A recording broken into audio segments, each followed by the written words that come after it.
Magsisisi ka at lalapit sa Diyos, at tatalikuran ang iyong mga kasalanan, at kung pati ang sambahayan mo ay magsisisi sa kanilang kasalanan, tiyak na hindi ka na mapapahiya.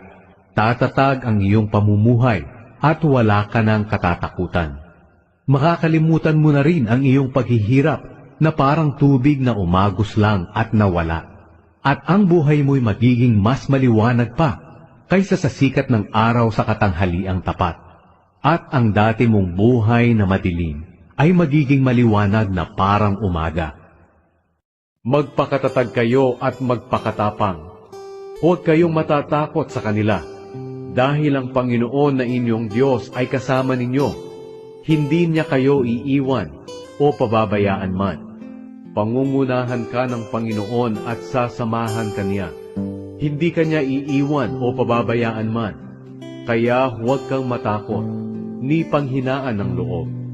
Kaya mag-ingat kayo, at huwag tanggihan ng Diyos na nagsasalita sa atin. Ang mga tao noon na hindi nakinig sa mga propeta rito sa lupa ay hindi nakaligtas sa parusa. Paano kaya tayo makakaligtas kung hindi natin pakikinggan ang nagsasalita mula sa langit? Yumanig noon ang lupa nang magsalita ang Diyos, at ngayon ay nangako siya.